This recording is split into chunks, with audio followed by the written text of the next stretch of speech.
Meidän ajattelussa Milton on semmoinen ekosysteemi ja siihen kuuluu se, että me toisaalta tunnetaan ja toisaalta tiedetään, ketä meidän verkostoihin kuuluu. Tällaiset messut on tietysti meille ihan tosi aitio paikka kohdata ja tutustua niihin ihmisiin, jotka nyt ja erityisesti ehkä tulevaisuudessa on sitten niitä meille keskeisiä toimijoita yhteiskunnan eri rooleissa.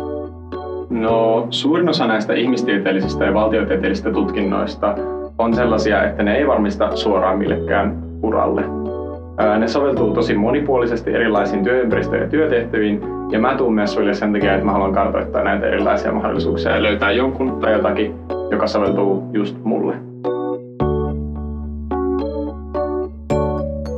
Vatsikalaisethan on semmoisia kriittiseen ja analyyttiseen ajatteluun taipuvaisia tyyppejä, ja meille ehkä kaikessa tekemisessä oikeastaan on tärkeää se, että tuodaan mahdollisimman erilaiset ajatukset ja toimijat yhteen. Silloin kun tämä kriittisyys laitetaan vaikkapa numeroiden kautta maailmaa hahmottavan ihmisen kanssa yhteen, niin syntyy usein luovia ja ennakkoluulottomia yhdistelmiä. Mä uskon, että tietoisuus tuommoisesta yhteiskunnallisesta keskustelusta, mikä käydään politiikan sisällä tai politiikan ulkopuolella, tulee olemaan tärkeää, koska melkein mihin tahansa mä nyt työllistyn, se vaikuttaa mun työhön. Vatsikalaiset on kriittisiä ja hahmottaa laajoja kokonaisuuksia, ja myös arvostan sitä, että valtiotieteellinen ei ole mikään sellainen paikka, joka keskittyisi ulko-opetteluun.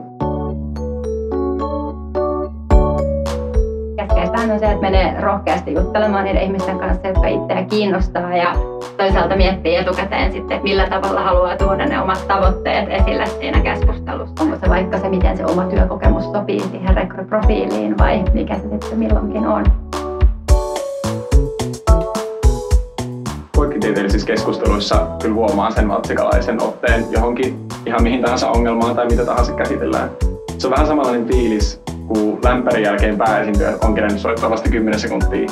Ja sit sä tajut, että joo, se oli se oikein, näin se meni.